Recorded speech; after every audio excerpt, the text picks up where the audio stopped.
Hello दोस्तों, आप सभी का स्वागत है आपके अपने चैनल बूस्टर नॉलेज पर। इससे पिछला वीडियो में क्लास 10th बिहार बोर्ड के मैथ के 2 नंबर वाला सवाल जो आपके एग्जाम में आने की बहुत संभावना थी वो कराए। आज हम 2 क्वेश्चन देखेंगे जो आपके 5 नंबर में पूछते हैं इसी टाइप के, या तो इसकी जगह बेलन जैसे मतलब जो है कोई भी आकृति का एगो पूछ देगा, या इस जैसे आप 5 नंबर में या तो थ्योरम रहता है, या आपको एगो एंगल बनाने के लिए दे देगा, या माध्यमातिका या बहुलक में से एक 5 नंबरिया रहता है, नहीं तो क्षेत्रमिति में से 5 नंबर का सवाल पूछता है। तो आज जो है हम 2 सवाल देखेंगे जो आपके एग्जाम में आने की बहुत संभावना है। तो देखिए, हमारा जो पहला सवाल है कि एक बर्तन खोखले अर्धगोले के रूप का है। मतलब कोई सा बर्तन है वो किसका रूप का है, तो खोखले अर्धगोले के रूप का है, जिसके ऊपर एक खोखला बेलन खड़ा है। अर्धगोले का व्यास 14 सेंटीमीटर एवं बर्तन का कुल ऊंचाई 13 सेंटीमीटर है। तो बर्तन का भीतरी पृष्ठ ज्ञात कीजिए, भीतरी पृष्ठीय क्षेत्रफल ज्ञात कीजिए। तो देखिए, जब भी क्षेत्रमिति का सवाल है, अगर समझ में नहीं आए क्षेत्रमिति और हाइट एंड डिस्टेंस, क्षेत्रमिति और हाइट एंड डिस्टेंस का जब भी सवाल आए तो आप लोग को क्या करना है, पहले उसका फिगर ड्रॉ कर लेना है। सबसे पहले जो है ना उसका, थोड़ा आवाज कम करो, थोड़ा सुनो। तो सबसे पहले जो है ना बर्तन या क्षेत्रमिति और हाइट एंड डिस्टेंस का सवाल हो तो उससे हम क्या करेंगे, सबसे पहले फिगर ड्रॉ कर लीजिएगा तो आसानी से वो बन जाएगा। तो चलिए देखिए, जैसे जैसे सवाल करा वैसे वैसे बनाएंगे। देखिए क्या लिखा है, एक बर्तन खोखले अर्धगोले का रूप का है। अर्धगोले का रूप का है, देखिए यहाँ से पहला अर्धगोला,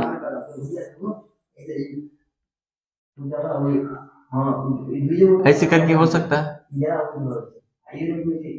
अर्धगोले का रूप का है। तो ऐसे ही बाटी आधा अर्धगोला आधा गोला के रूप का है, जिसके ऊपर एक खोखला बेलन खड़ा है। इसके ऊपर क्या करना है, एक बेलन खड़ा कर दीजिए। देखिए यहाँ से क्या करते हैं, इसको बेलन यहाँ से खड़ा कर देते हैं।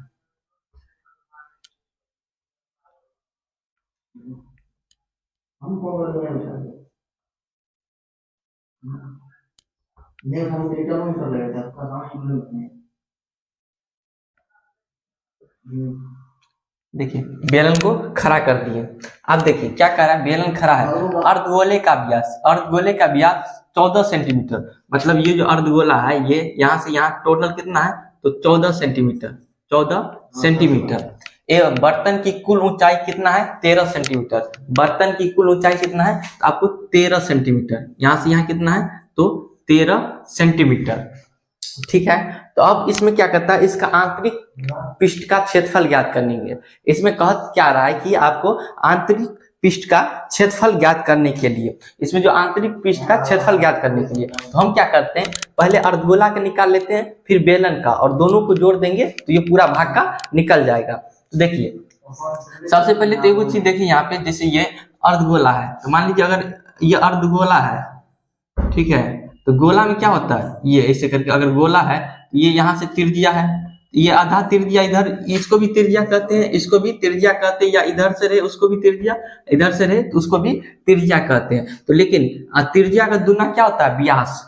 क्या होता है, व्यास। तो यहाँ पे कितना दिया है, व्यास आपको 14 सेंटीमीटर। तो त्रिज्या निकालने के लिए क्या करेंगे हम, व्यास को बटे 2, तो 14/2 तो कितना हो जाएगा, 7। तो देखिए सबसे पहले हम क्या करते हैं, r बराबर निकाल लेते हैं। r बराबर क्या होता है, d/2, मतलब व्यास बटे 2। तो r बराबर जो निकालेंगे तो व्यास कितना है 14, तो 14/2 कितना आ जाएगा, 7 सेंटीमीटर। हमारा r निकल गया, r बराबर 7 सेंटीमीटर। अब क्या करते हैं, हम बारी बारी से बनाते हैं। पहले हम क्या करते हैं, अर्धगोला, ये जो अर्धगोला है उसका क्षेत्रफल निकाल लेते हैं। देखिए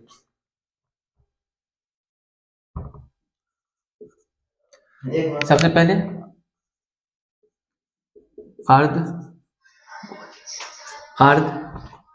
अर्धगोले का आंतरिक पृष्ठ का क्षेत्रफल, तो क्या होता है अर्धगोला का आंतरिक पृष्ठ का क्षेत्रफल क्या होता है आपको, देखिए गोला का क्या होता है पृष्ठीय क्षेत्रफल 4/3 पाई r क्यू। तो वैसे ही अर्धगोला का पृष्ठीय क्षेत्रफल क्या हो जाता है आपको, जो अर्धगोला का पृष्ठीय क्षेत्रफल तो अर्धगोला का जो पृष्ठीय क्षेत्रफल का क्या हो जाता है, तो अर्धगोला का पृष्ठीय क्षेत्रफल हो जाता है 2 पाई आर स्क्वायर। क्या होता है? 2 pi r square, 2 pi r square. तो देखिए यहां से 2 पाई का मान देखिए 22/7 गुने आर कितना निकला है 7, तो 7 गुने 7, तो 7 से 7 कट गया। अब देखिए गुना करेंगे तो 2 दूनी 4, 2 दूनी 4 गुने 7, 7 चौके 28, 7 चौके 28, 29 1 30, तो 308 सेंटीमीटर स्क्वायर। जब भी क्षेत्रफल निकालेंगे तो क्या होता है? स्क्वायर होता है, सेंटीमीटर। तो ये क्या हो गया? अर्धगोला का आंतरिक पृष्ठ का क्षेत्रफल निकल गया। अब क्या करते हैं कि ये अर्धगोला का, अब हम क्या करते हैं इसमें से, अर्धगोला में से क्या करते हैं, इसको हम ये जो है ना बेलन का निकालते हैं। तो बेलन का निकालेंगे तो लिखेंगे बेलन का आंतरिक पृष्ठ का क्षेत्रफल, आंतरिक पृष्ठ का क्षेत्रफल। तो बेलन का आंतरिक पृष्ठ का क्षेत्रफल क्या होता है? वो होता है 2 pi R H, 2 pi R H. क्या होता है? 2 पाई आर एच। तो देखिए यहां से 2 पाई का मान 22/7 और आर कितना है यहाँ पे, जो यहाँ पे जितना ये आर है उतना ही तो ये भी है, ऊपर वाला भी, इसलिए आर कितना हो जाएगा 7। लेकिन ऊंचाई देखिए, ऊंचाई यहाँ पे है नहीं है, लेकिन एगो चीज देखिए यहाँ से कि जैसे बताइए कि अगर ये 7 है, ये भी 7 होगा, तो ये भी 7 और ये भी 7 होगा। अर्धगोला में ये गोला है, तो अगर अर्धगोला में तो ऐसे होगा आधा, अगर ये त्रिज्या 7 है तो इधर नीचे वाला भी तो 7 ही होता है। तो ऐसे ही अगर ये जो देख रहे हैं गोला में ये कितना है, तो आपको 7 है, 7 निकला है, तो नीचे वाला भी कितना हो जाएगा 7। तो ये देखिए पूरा गोला और बेलन, अर्धगोला और बेलन दोनों मिला के कितना ऊंचाई है 13। अगर हम 13 में से 7 घटा देंगे तो केवल किसका बच जाएगा? तो बेलन का। तो क्या करेंगे यहां से, तो बेलन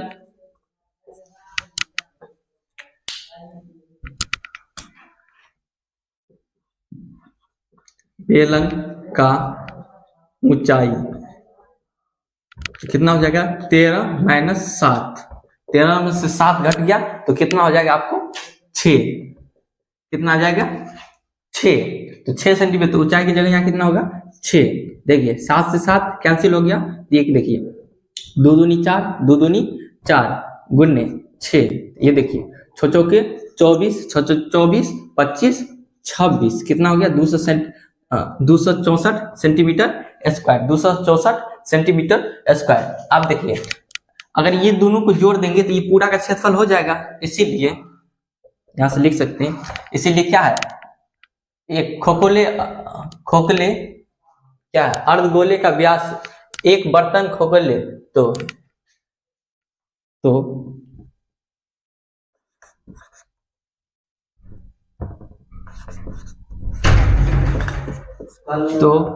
संपूर्ण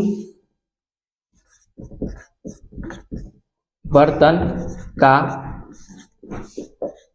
आंतरिक क्षेत्रफल, तो आंतरिक क्षेत्रफल कितना हो जाएगा, ये दोनों को एगो है कितना 308 प्लस 264। अब इसको जोड़ देंगे, देखिए 8 4 12 का 2 हाथ में 1, 8 4 12 को स्क्रीन में आ रहा है कि नहीं आ रहा है, स्क्रीन यहाँ से स्क्रीन में नहीं आ रहा है। देखिए इसको जो है ना संपूर्ण बेलन यहाँ से देखिए यहाँ से 308 प्लस कितना है 264, तो यह आ जाएगा कितना 8 4 12 का 2 6 1 7 3 2 5 सेंटीमीटर स्क्वायर।